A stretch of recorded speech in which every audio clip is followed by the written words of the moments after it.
Comment est-ce qu'une des dynasties les plus puissantes d'Afrique du Nord a pu s'effondrer comme ça, dans le sang et le chaos? C'est ce qu'on va voir ensemble. On va chercher les fissures, les causes profondes qui ont mené à la chute des Mérinides. Imaginez la scène. On est en mai 1465, à l'intérieur de la grande mosquée Qarawin à Fès.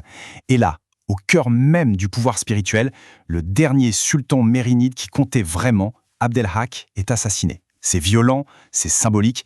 Alors, comment est-ce qu'on en est arrivé là? Comment une dynastie qui a bâti des monuments magnifiques et dominé toute la région a pu connaître une fin si brutale? C'est vraiment le mystère central de notre analyse. Et pour le percer, on va devoir mener l'enquête, un peu comme des détectives de l'histoire, en examinant les preuves, pas à pas. Allez, on commence. Alors, voici notre feuille de route. On va d'abord regarder ce qui se passait à l'intérieur, les fractures internes, ensuite les pressions qui venaient de l'extérieur, puis on parlera d'une sorte de révolution des saints et d'une réforme qui a tout fait basculer. Enfin, on verra comment le trône s'est retrouvé vide et quel a été le verdict de l'histoire. Ok, première étape, les fractures internes. Parce que, bien souvent, avant qu'un édifice ne s'écroule, les fondations sont déjà fissurées. C'est exactement ce qui s'est passé avec l'Empire mérinide. Ce qui est frappant ici, c'est qu'on voit vraiment une spirale du déclin. Au début du XIVe siècle, les Mérinides sont à leur apogée, au sommet de leur puissance. Et puis, tout s'enchaîne. D'abord la peste noire qui arrive en 1350 et qui ravage le Maghreb. La même année, le propre fils du sultan se rebelle contre son père. C'est le début d'une longue période de révolte incessante. C'est un triple coup terrible, une crise sanitaire, une crise politique et une crise sociale. L'Empire commence littéralement à se dévorer de l'intérieur. Et évidemment, quand on est affaibli de l'intérieur, on devient une cible de choix pour ceux qui regardent de l'extérieur. Ce qui nous amène à notre deuxième point, les pressions extérieures. Il y a une date à retenir, une date charnière, 1415. Cette année-là, c'est la conquête portugaise de Ceuta. Une croisade menée par le roi Jean Ier en personne s'empare de ce port ultra stratégique. Pour les Mérinides, c'est un choc terrible. C'est une humiliation, bien sûr, mais c'est aussi une perte économique énorme.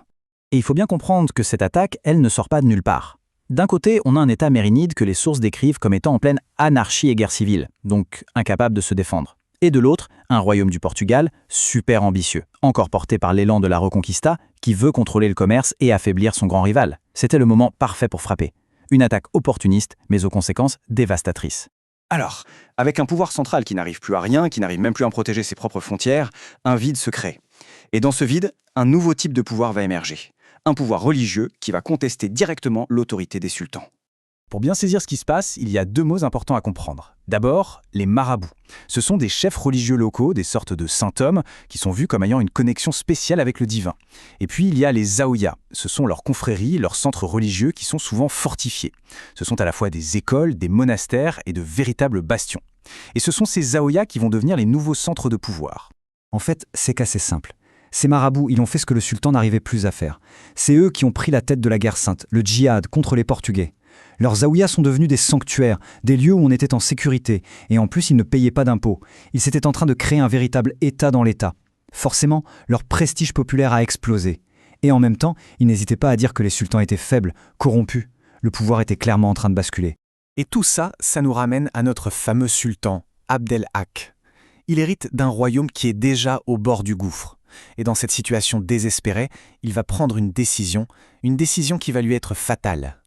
Il faut se mettre à sa place. Les caisses de l'État sont vides. Les révoltes éclatent un peu partout. Son autorité est en lambeaux. Il est dos au mur.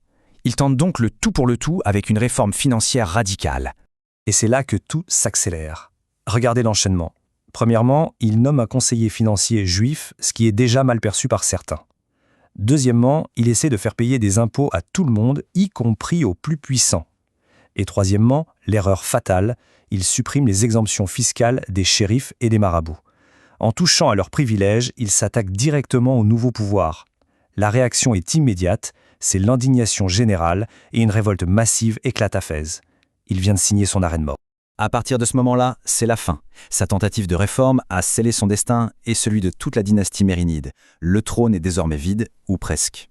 Et le symbole de cette rupture est très fort. Le chef religieux le plus respecté de Fès, Ahmed Zarouk, marque publiquement sa désapprobation. Comment ?